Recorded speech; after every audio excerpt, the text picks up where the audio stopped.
할렐루야. 오늘도 은혜를 사모하는 마음으로 온라인과 오프라인에서 네 보좌 앞에 나온 여러분들을 진심으로 환영하고 축복합니다. 이 시간 함께 찬송합시다. 찬송가 393장입니다.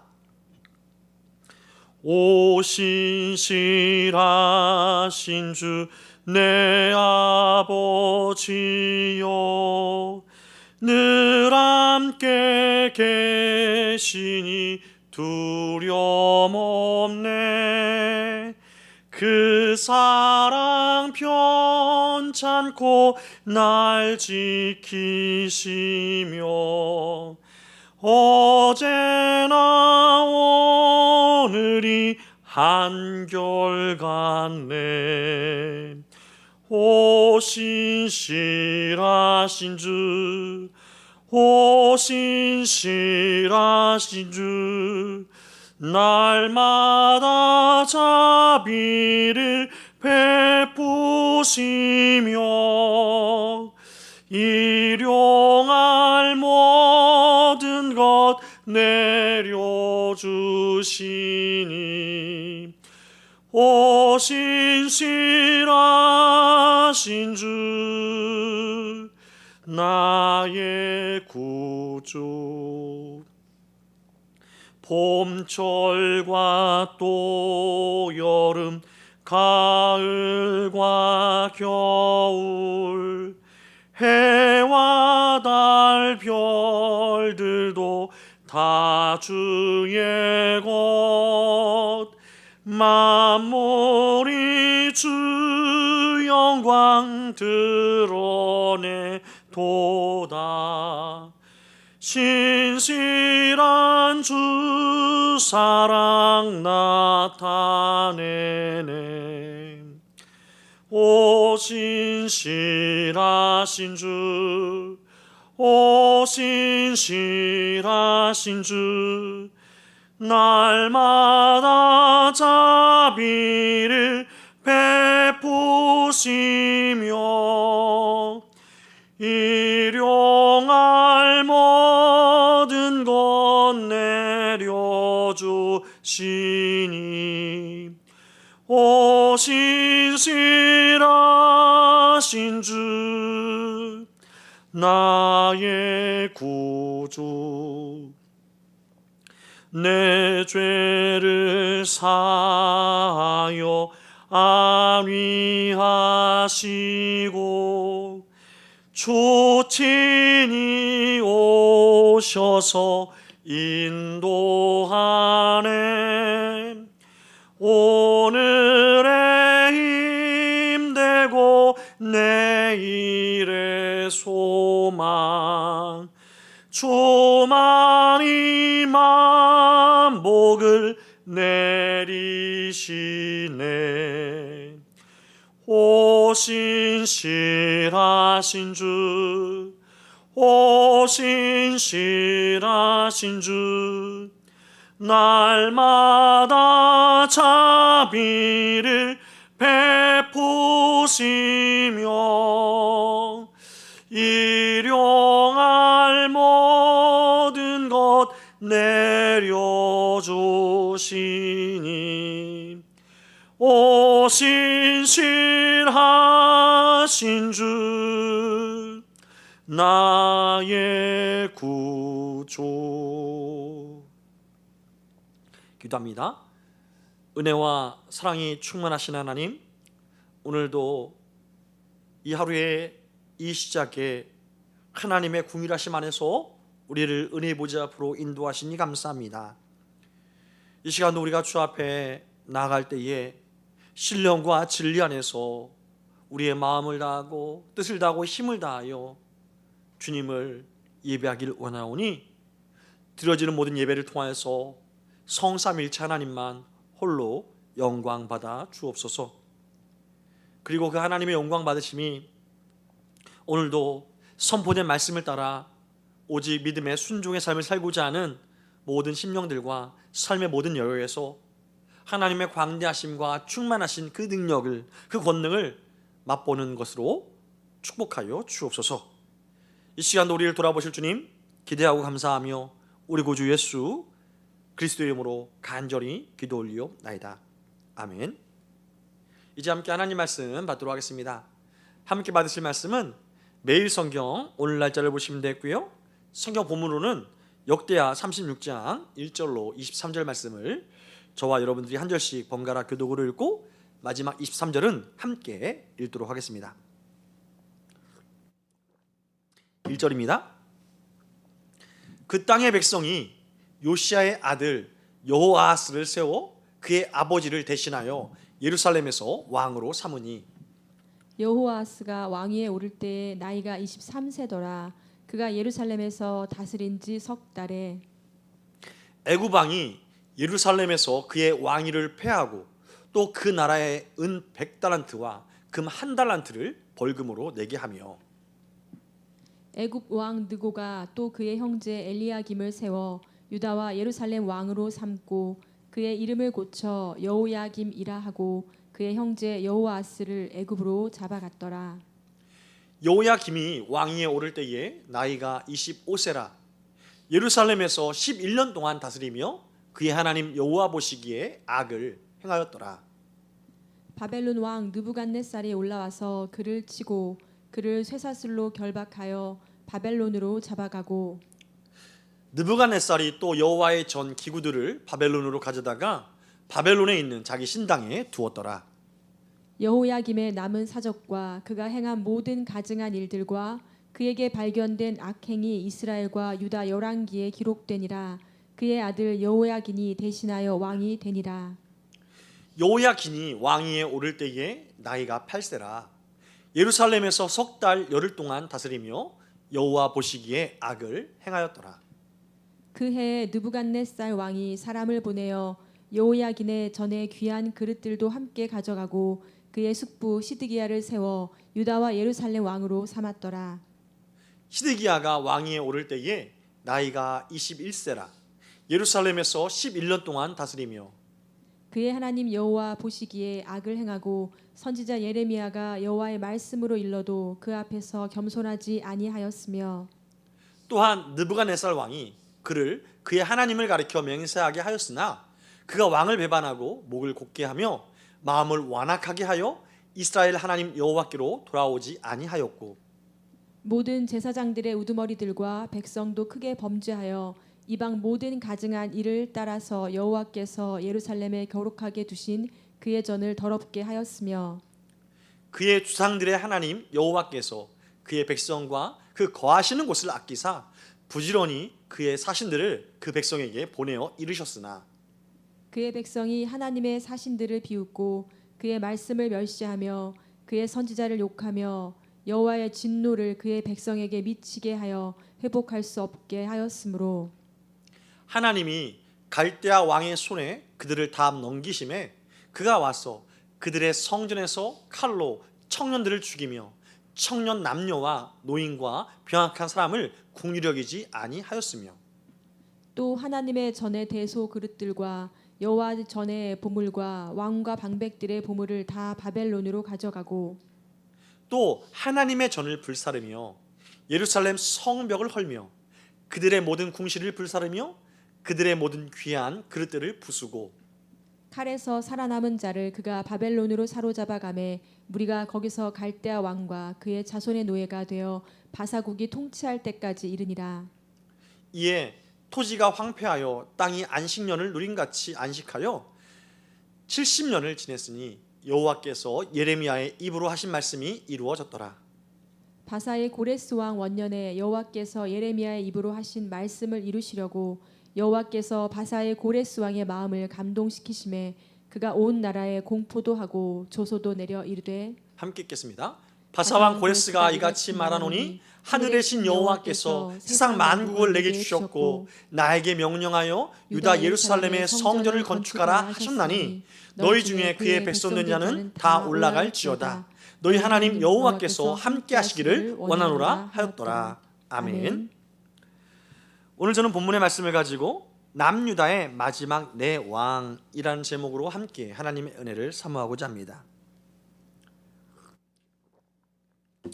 여러분, 우리는 역사를 보면서 어느 시대를 막론하고 한 나라가 무너질 때는 단순히 경제나 정치 때문이 아님을 신앙 있는 우리의 눈으로 보면 잘 알게 된다는 것입니다. 다시 말해서 그 무너질 때 그 뿌리를 깊이 들여다보면 언제나 영적 붕괴가 먼저 있었다는 것이지요. 오늘 우리가 함께 살펴본 본문은 남유다의 마지막 장면을 보여주고 있습니다. 성전이 불타고 왕은 사로잡히고 백성들은 포로로 끌려갑니다. 다윗의 왕조의 영광은 완전히 사라져버리고 하나님 계시던 성전조차 폐허가 되어버립니다. 하지만 이 장면을 깊이 있게 자세히 들여다보면 이건 비단 비극의 끝이 아니라 하나님의 거룩한 사랑의 절정임을 보여주고 있다는 것이죠. 하나님은 수백 년 동안 선지자를 꾸준히 보내시면서 경고하였습니다. 어떤 경고입니까? 돌이키라고, 회개하라고, 이제는 하나님께 돌아오라고. 그런데 아무도 그 선지자들의 말에 귀 기울이지 않았다는 것이지요. 그래서 하나님은 침묵을 깨치시고 말씀을 듣지 않는 백성들을 역사를 통해서 깨달아 알도록 말씀하신 것이 우리가 오늘 함께 읽은 본문의 말씀인 것이죠. 특별히 남유다 마지막 네 왕의 이야기는 단순히 망해버린 역사가 아닙니다. 그들의 타락과 불순종 속에서도 하나님은 심판과 더불어 하나님의 백성을 회복하게 하기 위한 복음의 길을 열어가신다는 것을 보여주고 있다는 것이죠.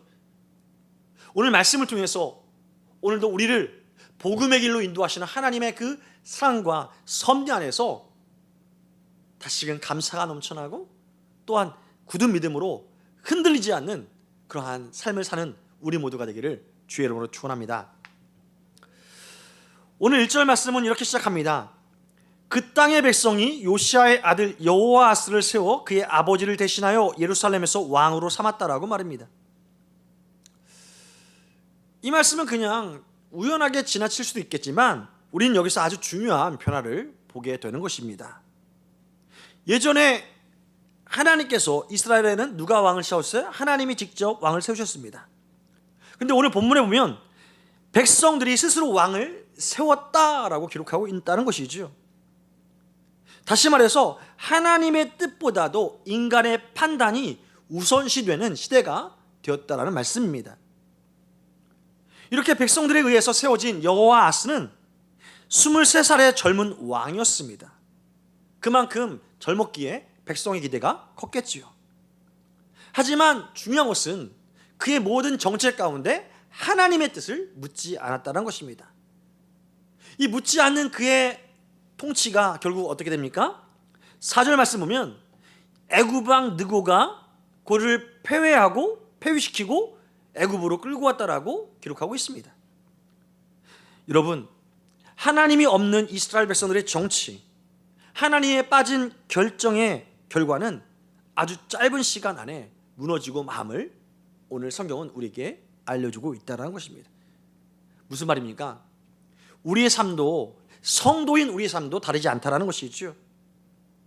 우리가 그리스도인으로서 하나님의 사랑받는 성도로서 기도보다 나의 판단을 앞세우고 말씀보다 우리의 계산기를 앞세울 때에 그 길은 어쩌면 잠시 성공하는 것처럼 형통한 것처럼 보일 수 있겠지만 곧 막다른 길에 처할 수밖에 없다라는 것을 성경은 말한다는 것입니다. 여러분, 그 어떤 사람의 선택이라 할지라도 신앙의 방향을 결정할 수 없다는 것 기억하시기 바랍니다.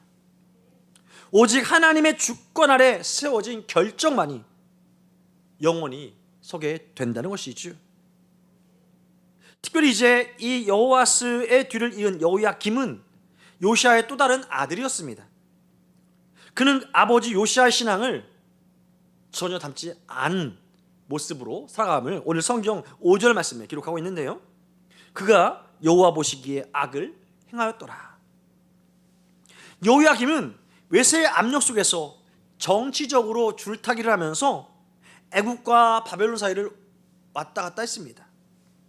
결국 그 결과가 어떻게 되었느냐? 6절과 7절 말씀에 나오는데요. 바벨론 왕 느부갓네살이 올라와서 그를 치고 그를 쇠사슬로 결박하여 바벨론으로 잡아가고, 느부갓네살이 또 여호와의 전 기구들을 바벨론으로 가져다가 바벨론에 있는 자기 신당에 두었더라. 그렇습니다. 사랑하는 성도 여러분, 여기서 보여주는 이 장면은요, 단지 전리품의 상실이라는 것이 아니란 것입니다. 성전의 그릇들을 빼앗긴다는 것, 이것은 단지 뭔가 빼앗겼다라는 것을 의미한 것이 아니라 하나님의 임재의 상징이 사라져버렸다는 것을 뜻한다는 것이죠. 한마디로 더 이상 예배가 회복될 수 없이 무너졌다라는 말씀입니다. 예배가 무너질 때에 성도의 신앙은 흔적도 없이 사라지게 된다는 것입니다. 하나님보다 세상을 의지할 때에 그 대가는 예배의 붕괴로 나타나게 된다는 것이죠. 오늘 우리의 삶이 예배가 흔들리고 있다면 그 이유는 환경의 어려움이 아니라 하나님보다도 내 마음이 다른 것을 의지하는 결과라는 것을 우리는 잊지 말아야 한다는 것이지요. 여호아스와 여호야김, 이 두 왕은 인간의 판단이 가져온 비극의 상징인 것입니다. 하나님의 뜻을 묻지 않는 선택은 언제나 불행으로 끝난다는 것을 보여준다는 것이죠.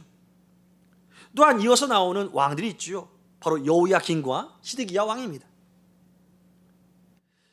특별히 이제 세 번째 왕인 여호야김은 단 3개월 만에 왕위에서 쫓겨나지요. 여호야김은 8세의 왕이 되었지만 그 어린 나이에 어떤 통치를 했느냐? 9절 말씀을 보면 그 아버지의 행위대로 악을 행하였다라고 성경은 평가하고 있다는 것입니다. 그 어린 나이에 아버지의 행위대로 하나님 보시기에 악을 행했다. 남유다의 영적인 현실을 적나라하게 보여주고 있는 것이죠. 어떤 현실일까요? 죄가 세습되고 불신앙이 대물림되고 있다라는 현실 말입니다. 여호야김은 그의 통치 기간 동안 바벨론 왕 느부갓네살이 다시 침공합니다.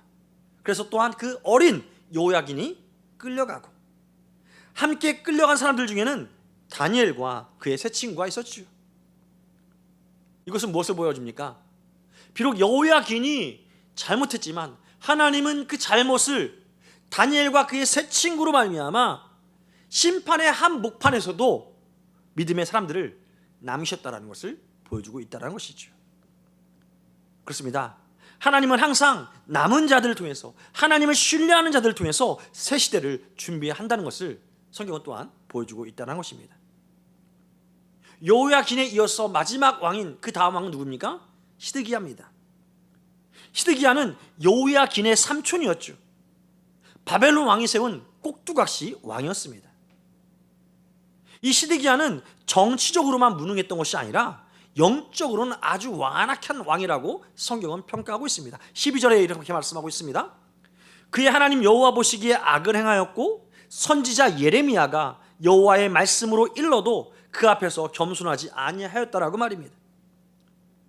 시드기야가 정신 못 차리고 있자 하나님은 예레미야를 통해서 거듭거듭 말씀하셨다는 것이죠. 예레미야를 통해서 회개해라, 말씀에 순종해라 했지만 시드기야는 그 말씀을 거부하고 오히려 조롱했다는 것입니다. 14절 말씀 보면 이렇습니다. 모든 제사장들의 우두머리들과 백성도 크게 범죄하여 이방 모든 가증한 길을 따라서 여호와께서 예루살렘에 거룩하게 두신 그 전을 더럽히셨으며, 16절 말씀 보면 그의 백성이 하나님의 사신들을 비웃고 그의 말씀을 멸시하여 그의 선지자를 욕하였다라고 말입니다. 이런 그들의 삶을 보면서 하나님은 더 이상 참을 수가 없었던 것이죠. 참고 참았지만 더 이상 참을 수 없어서 결국 16절에 이렇게 말씀하십니다. 여호와의 진노를 그의 백성에게 미치게 하여 회복할 수 없게 하셨다라고 말입니다. 여러분, 이것이 얼마나 무겁게 느껴지는 말씀입니까? 회복할 수 없게 하셨다. 하지만 이 말씀 뒤에는 하나님께서 숨겨놓으신 놀라운 복음이 있다는 것을 우리는 또한 발견해야 합니다. 무슨 말입니까? 하나님께서 완전히 포기하시지는 않으셨다. 할렐루야. 하나님이 그들을 심판하신 것은 그들을 미워했기 때문이 아니라 그것 또한 하나님의 사랑의 표현이라는 것이죠. 죄를 그냥 가만히 두는 것이 사랑이 아니라 죄를 책망하고 죄를 심판하는 것, 이것이 진짜 사랑이라는 것입니다. 오늘 우리 시대에도 마찬가지입니다. 말씀을 듣되 반응하지 않는 성도들이 있지요. 예배에 참석하고는 있지만 마음이 닫혀있고, 기도는 하지만 하나님의 뜻대로 되게 마옵시고 오직 내 뜻대로 하옵소서, 이렇게 자기 뜻을 고집하는 사람들. 성경을 읽어도 성경이 주시는 핵심 내용을 묵상하는 것이 아니라 내 방식대로 해석하는 것들. 여러분, 말씀을 듣는다는 것은요, 말씀 선포될 때에 그 말씀에 순종하는 것이 말씀을 듣는 것임을 믿으시기 바랍니다. 순종이 없는 청취는 결국 영적인 무감각으로 이어지게 된다는 것이죠. 그래서 하나님은 말씀을 들으러가만 하지 않고 듣고 행하라, 그렇게 강조하시는 것입니다. 듣고 행하는 것, 이것이 반석 위에 집을 짓는 사람의 삶이라고 예수님은 말씀하신 것입니다. 그리고 마지막으로 하나님은 이렇게 심판만 남기는 것이 아니라 놀라운 회복을 약속하시는 것이 오늘 본문에 기록되어 있지요. 17절부터 23절 말씀이 그 내용입니다. 특별히 17절 말씀 보면 이렇습니다.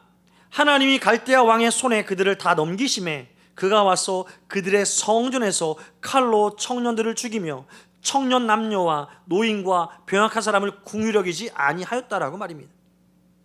하나님의 심판이 임하니까 예루살렘 성은 불타고 성전은 무너지고 백성들은 포로로 끌려갑니다.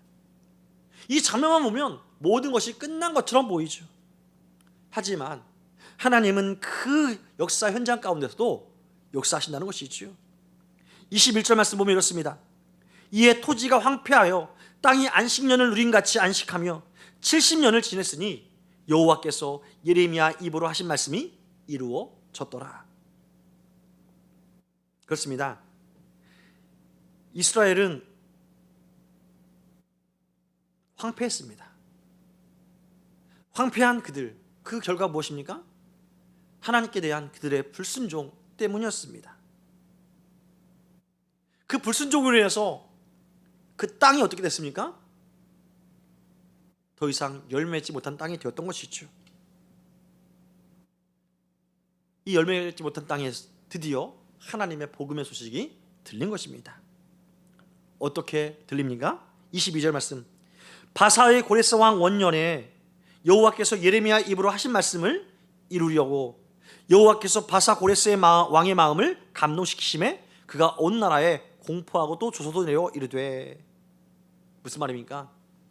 하나님께서 이스라엘 왕도 아니고 이방 왕의 마음을 감동시키셨다는 것이죠. 이 감동된 이 고레스가 어떻게 말합니까? 23절 말씀이죠. 바사왕 고레스가 이같이 말하노니 하늘의 신 여호와께서 세상 만국을 나에게 주셨고 나에게 명령하여 유다 예루살렘의 성전을 건축하라 하셨나니 너희 중에 그의 백성 된 자는 다 올라갈지어다. 너희 하나님 여호와께서 함께 하시기를 원하노라. 할렐루야.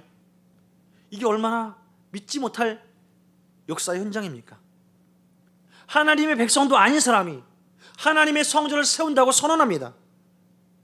바로 이것이 하나님의 주권적인 은혜인 것이지요.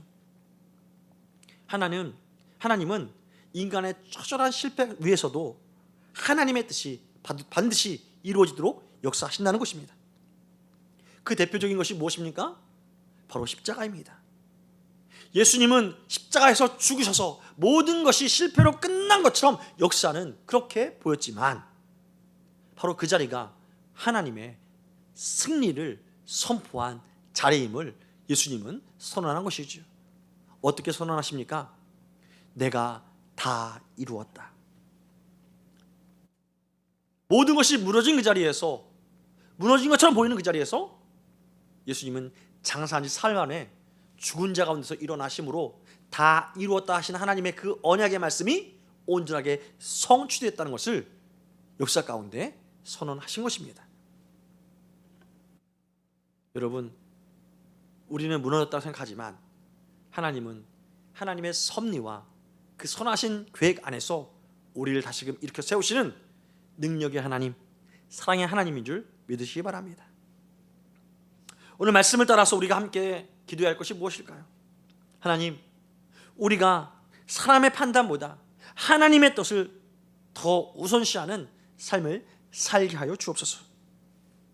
그리고 말씀을 들을 때마다 마음을 열고 그 말씀에 대해서 믿음의 순종의 삶을 살아가도록 도와달라고 함께 기도하기 원합니다.